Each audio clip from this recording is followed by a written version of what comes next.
The World Food Programme says there has been no response to an appeal it made for humanitarian help for people facing hunger in Madagascar.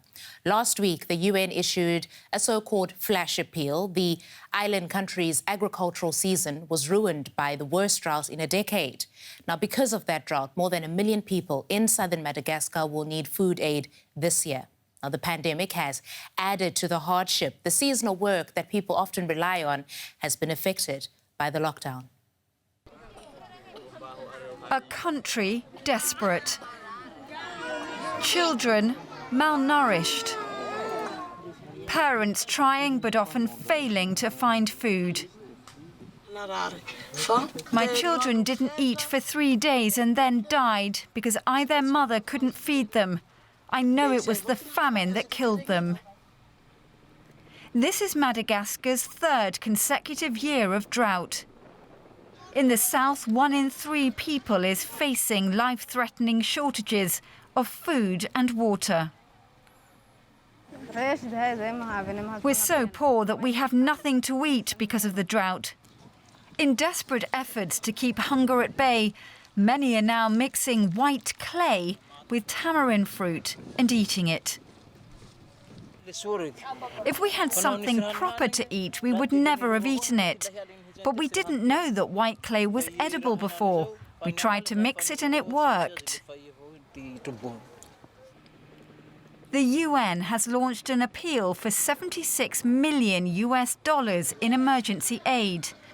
The race to feed Madagascans has been made more complicated, though, because of the global pandemic.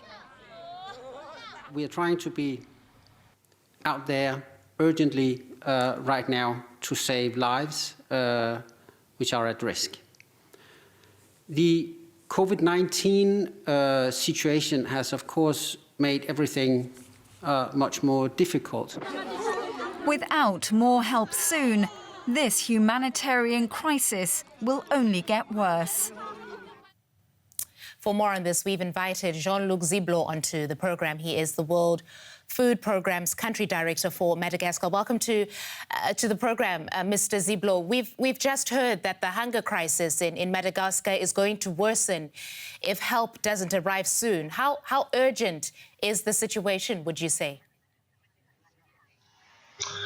The situation right today is very alarming for several reasons. Because there has been an extreme drought for the past year, and there has been basically no rain except one single rain in December in all the south of Madagascar. The second reason is that the harvest in last year, which is taking place in April, May, was extremely poor. And therefore, the people have exhausted most of their stock. So the UN's appealed for $76 million to address the crisis. Has that money come through?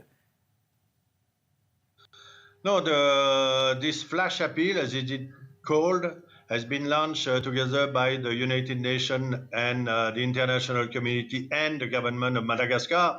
But so far, we didn't see any result at all. What does that tell us, that there could be this crisis, all these people going hungry? We just saw in our report families resorting to eating clay and leaves to survive, and yet people aren't responding to this urgent appeal. Let's say that this is quite a normal situation in terms of the length, the time length of the response to this kind of appeal. We just hope that this appeal will be heard by the international community, that it will be widely spread, and then some responses, positive responses, will come in the coming week and months. If it doesn't come, in the sense that we are hoping, we think with WFP that unfortunately we will go from a very critical situation to a pre-famine situation if nothing urgent is done, in addition of what we are doing with some other partners already to alleviate the suffering of these people. All right, that's Jean-Luc Siblot from the World Food Programme in Madagascar. Thank you, sir. Thank you.